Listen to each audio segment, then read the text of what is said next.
Welcome back to Rev Endurance Sports, and today we have Charlie with us, and there is no doubt in my mind that this is the bike of the week, month, or God knows how long. This is one cool bike. Charlie, tell me about this bike. Well, this is a bike I got because I was getting older.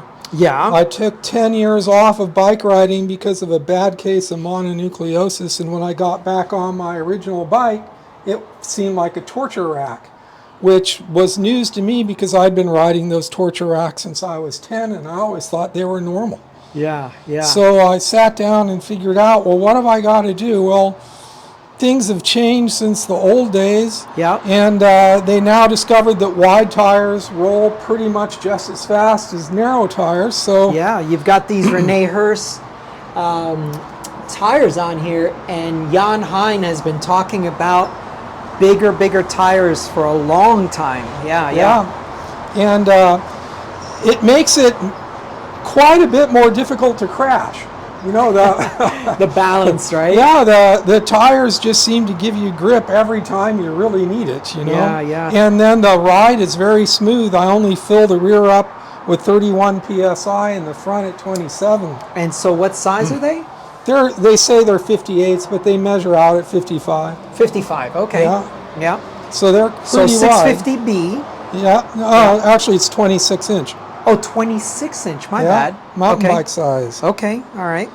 And there's just no need for the larger diameter tire for the sort of riding I do. Yeah. And then the other big change is the Rolloff hub. Yeah, this Rolloff hub is how many? Like 14? 14 speeds. Yeah, 14 speeds. I go from 17 to 94 inches in even 14 gaps, you know? Right. So it has plenty low gear, which I need, and 94 is as high as I ever really seem to need. So it works out perfect, you know. And it's so easy to change gears. So let's do a little more detail here. What size chainring is that? That's 39 teeth. And then the cog? I believe it's 16. Okay. And so this gives you in the ultimate gear ratio of 17-inch and 94? Yeah. Okay. All right. Okay. And then you were saying it's so easy to shift before I interrupted you. You know, it's super easy to shift, and you're always in the right gear. I mean, it's so easy to shift, you don't think ever twice about getting in the perfect gear. I'm going to have to test ride this before you go away. Yeah. Okay. So we've got a Rodriguez, which is the headline here because I don't see many of these bikes. If ever. They're out of Seattle, is that right? Yes. Yeah. Did you go up there and do any type of bike fitting or sizing with them before? Yes. Okay. I went up originally to order the bike and then again to pick the bike up where they did the final adjustments to the size. And I have to say I really thought I'd need some bike fitting help because this is such radically different position than I was used to. Yeah. And I was right. I mean, you sort of do need that help. Yeah. And they're really good at it. You know, nice. They got it the first time. I didn't really have to make any changes after I picked the bike up from them. No kidding.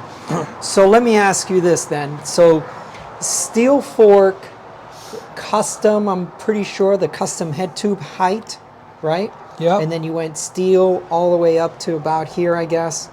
And then the upright stem. And then what do you call these handlebars? These are Jones handlebars. Jones handlebars. Yeah, they're kind of, you know, a lot of cycle tourists use them. That's where I first started. And tell me functionality-wise why you would choose a handlebar like this. Two reasons. One is that I am riding around at much lower power than I used to, and that just tends to bring the bike position up. Yeah. And so it's much more comfortable to ride slowly on this bike than a drop bar bike. So I noticed some wear here. Is that kind of another position, an alternate position for your hands? Actually, that just comes from loading it in and out of the car. It tends to scrape right about there. So. Okay. Yeah, I was thinking about, well, what if I put my hands here as an alternate position? Oh yeah, I don't use a position where I'm just grabbing on here, but I'm up here frequently. Yeah, yeah. Okay, so we have also the rim brake situation going on here, which of course rim brakes are not dead, but I don't recognize these brakes. What are they? These are brakes made by R&E cyclists. Okay, by And, Rodriguez, yeah. They said, oh yeah, they're much more powerful than regular cantilever brakes, Okay. which they do work better than any cantilever brake I've used in the past. Wow. So I would give them an A+ for that. And it I looks didn't like, go with disc brakes. looks like the mounting for your rack goes integrated. Yeah, it's integrated with the front brake there. That's part of Velo Orange's Yeah. setup, and I believe I got some of that mounting hardware from Paul Components. Okay. So let's, I interrupted you and I apologize. You were saying you didn't go disc brake and I interrupted you. Yeah, I didn't go with disc brakes because this bike gets loaded in and out of cars all the time, and I tend to find that disc brakes, either the disc warps or the pads move around or something. It just gets kind of complicated to be removing the wheels. And you can ding the rotor like you were just saying. Yeah. Yeah. Tell me about this bag. Oh, this is a birth out bag. This is so I kind of learned about these front handlebar bags from Bicycle Quarterly magazine years ago. And the French randonnier setup. And then I put this on my commute bike years ago, and once I had it, man, I just said, wow, this is the way to go. You can't live without it. Yeah. Yeah. That's the ideal solution for these day trips that I take all the time. Right. Oh yeah. So why don't you tell me what kind of rides would you take this bike on when you say day trips? Like just touring the city, or well, yeah, it's touring the city, or I go up Mount Palomar or something. I don't ride big distances anymore. I can't really. Sure. So, for me to go 25 miles is a real, ride. So yeah.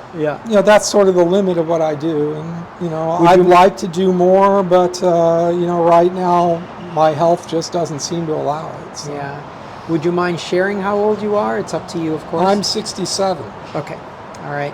So I started riding serious 10-speed bikes when I was 10. Yep.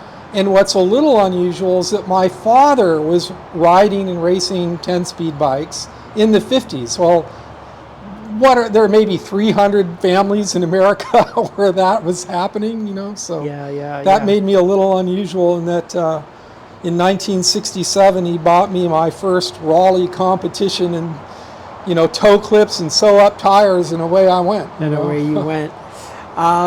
Okay, now just before we went live, you locked this handlebar in with this particular SteerStopper. So talk to me a little bit about that. Well, it prevents the front wheel from flopping around when you park the bike. Okay. And though this bike doesn't have a center stand on it yet, it will at some point. And once you get a bike on a center stand, the usual problem is the front wheel turns and then the bike falls over. Correct. So this prevents that problem. It also makes the bike pretty easy to work on when you put it on the bike stand. There are all those times you want to keep the handlebars steady. And you also mentioned that Rodriguez will actually make a permanent mount as opposed to a clamp-on. Correct. Yeah, they make a braze-on mount to accept this ball here instead of the clamped-on plastic piece. Yeah.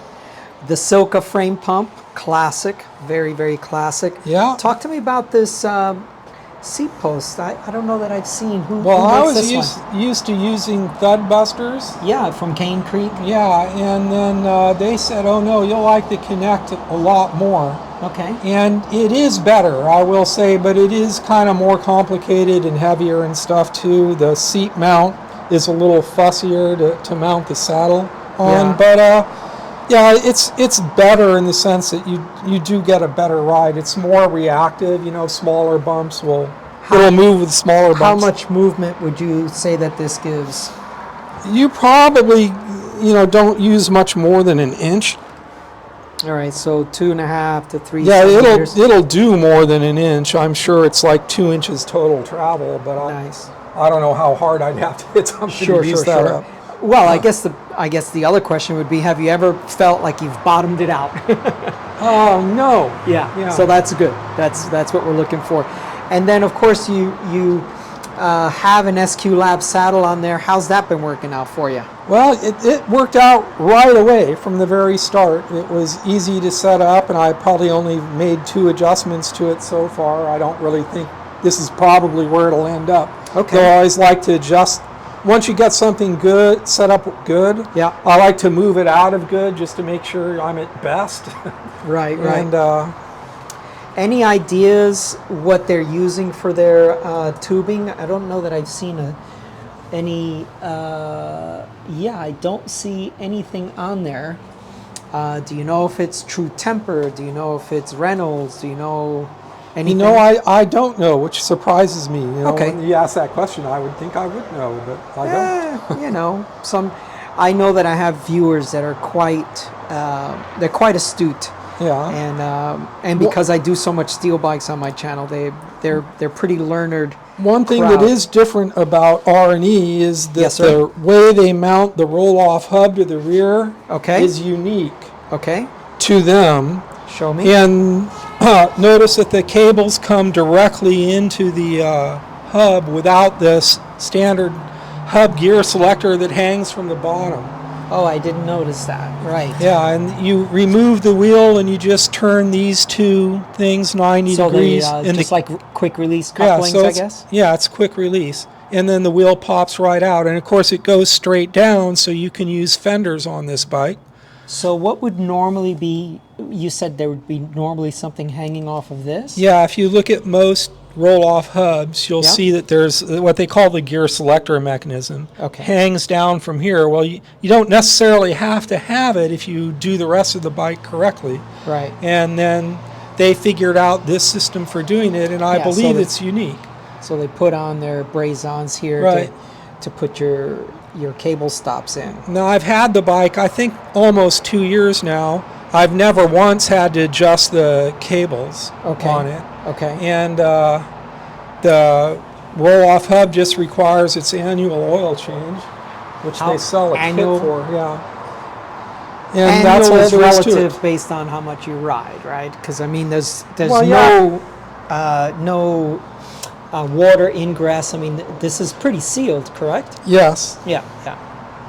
So it's wow. This is just such a incredible bike. I mean, I just love this thing. Yeah. Yeah, it's like a raceway out here with these cars. So yeah, 25 miles. Any riding is good riding. Oh yeah, there it is, Jones Bar. Now I can see it. Well, so let's talk about the custom process. How long did it take you to get this bike from inception to delivery? Yeah, I think it was 3 months. Oh, So not bad at pretty all. fast, yeah. Yeah, not bad at all. That's one of the advantages. It's a custom bike to your size, but it's not really a custom bike to how it's all put together. So, In other words, most of these features are part of their, let's call it a standard package, but then you just have to, frame tubes have to be longer, Right. shorter. if you want to go full custom, I didn't do that on this bike because I wanted to take a lot of their advice into consideration because, like, That's what they do. It's a lot different than bikes I'm used to. So. Yeah. So is this your primary bike now? Nothing else gets any mileage? Correct. Yeah. I have plans for version 2 of this bike, which will be a bike that's not meant to travel so much, so it's not meant to be loaded in a car and stuff. It'll have permanent fenders on it and things like that. All right. Yeah. So it looks like you still have, you said 55, but it looks like you still have room for even bigger than that. Oh yeah, I made sure there was lots of room for bigger tires Yeah. in case I wanted to do some more serious off-roading with it. but- Sure. Yeah, there's plenty of room there. And if you could hold the back end, I just want to look at the fork. Thank you, sir. Oh yeah, there's tons of room for more and more stuff. You could even put knobbies on there if you wanted to. Yeah. Yeah. Well, Charlie, I really do appreciate you taking us through the bike. And is this, what's going on here? Is this frame come apart here? Yes, that is set up so that I could convert it to belt drive. Oh, right, yeah, because you always need to be able to break away either the chain stay or the seat stay. I think it's generally the seat stay. In fact, they talked me out of belt drive. I was originally just going to go, okay, give me a belt drive bike. And they said, no, you won't like it when it's done. And so I said, okay, we'll just make it so that I could put belt drive on it. All right, so belt drive, could you then still run a roll-off? Yes. Okay, all right, so that would be kind of like completely low maintenance, I think anyway, low maintenance type of drivetrain. When it comes to that oil change and stuff, how difficult and time consuming would that be? Took me I haven't about done it yet. 20 minutes. Oh, And it's they have a set of instructions, and they give you a very good oil change kit, which is meant for one use and throw away. where's the port to get all that done in? Okay, there we go. That little guy? Yep. Okay, That's both the drain and the fill. wonderful. Yeah, the Germans make really good stuff, don't they? It's just very, very well engineered stuff. Okay, Charlie, thank you so much for your time. I really appreciate you sharing your beautiful bike with us, and I think the channel's going to love this stuff too. For everyone else, please drop a comment down below.